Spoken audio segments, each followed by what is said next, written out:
ચાંચરિયા ગામે રહેતા પશુપાલક ઘીનું વેચાણ કરીને મહિને 20,000 કરતાં પણ વધુની આવક મેળવી રહ્યા છે। હાલના સમયમાં જોઈએ તો દિવસે ને દિવસે પશુપાલનનો વ્યવસાય વ્યાપક બની રહ્યો છે। પશુપાલનના વ્યવસાય થકી લોકો લાખો રૂપિયાની આવક પણ મેળવી રહ્યા છે। ખાસ કરીને હાલ જોઈએ તો દિવસે ને દિવસે શુદ્ધ ઘી અને દૂધની માંગ પણ વધી રહી છે। કેટલાક પશુપાલકો રોજના માટે ગામડામાંથી દૂધ શહેરો સુધી પહોંચાડતા હોય છે, તો કેટલાક લોકો દૂધનો ઉપયોગ કરીને ઘી તૈયાર કરી તેનું જુદા જુદા શહેરો સુધી વેચાણ કરતા હોય છે। મારું નામ પરમાર સનાભાઈ કીમાભાઈ, ગામ ચાચરિયા, તાલુકો બરવાળા, બોટાદ જિલ્લો। દાદા કેટલા વર્ષથી આ વ્યવસાય કરો હું છો? 8 થી 10 વર્ષથી કરું છું ધંધો। કેવી રીતે શરૂઆત કરી હતી? શરૂઆત પહેલા એક ભેંસ લાવ્યો, એક પાડી લાવ્યો, પછી પાડીમાંથી ભેંસ થઈ ને અત્યારે મારી પાસે 4 થી 5 ભેંસું છે। ઘી કેટલું બનાવો છો મહિને? મહિને આમાં 15 થી 17 કિલો ઘી મારું બને છે અને એ પ્યોર ઘી આવે છે અને કપાસિયા ખવડાવી છે અને અમારે વલોણાનું ઘી આવે છે અને મહિને અમે ઘીના 1200 રૂપિયા ભાવ લઈએ છીએ, 1200-1300 બરાબર।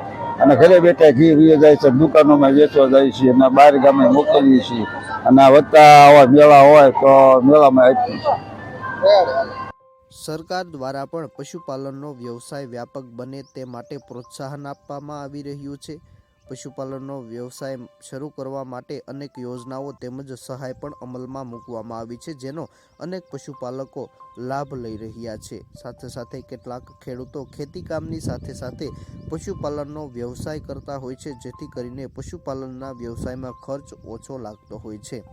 ચાંચરિયા ગામે રહેતા પરમાર સનાભાઈ, જેઓ છેલ્લા ઘણા વર્ષોથી ખેતીના વ્યવસાય સાથે જોડાયા છે, પરંતુ 8 થી 10 વર્ષ પહેલાં તેઓને લાગ્યું કે આજના સમયમાં હવે ધીરે ધીરે શુદ્ધ ઘી તેમજ દૂધની માંગ દિવસે ને દિવસે વધી રહી છે, જેથી 8 થી 10 વર્ષ પહેલાં સનાભાઈએ એક ભેંસની ખરીદી કરી હતી।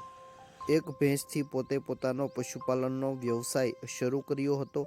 ધીરે ધીરે તેમાં સફળતા મળી। હાલ તેઓ પાસે 6 જેટલી ભેંસો રહેલી છે, જેના દૂધનો ઉપયોગ કરીને દેશી પદ્ધતિથી ઘી તૈયાર કરે છે। આ ઘીના પેકિંગો કરીને સુરત, અમદાવાદ, વડોદરા જેવા મોટા શહેરો સુધી તેનું વેચાણ કરી રહ્યા છે। ખાસ તો પોતે ખેતી કરતા હોવાના કારણે પશુપાલન પાછળ ઘાસચારાનો ખર્ચ તેઓને બચી જતો હોય છે, જેથી તેઓને ખર્ચ ઓછો લાગતો હોય છે। હાલ તેઓ જે ઘીનું વેચાણ કરી રહ્યા છે તે 1 કિલો ઘીની કિંમત 1,200 રૂપિયા રહેલી છે। મોટા મોટા શહેરો સુધી પોતે આ ઘીનું વેચાણ કરી રહ્યા છે। હાલ પોતે દર મહિને 20,000 રૂપિયા કરતાં પણ વધુની આવક આ ફક્ત ઘીનું વેચાણ કરીને પોતે મેળવી રહ્યા છે।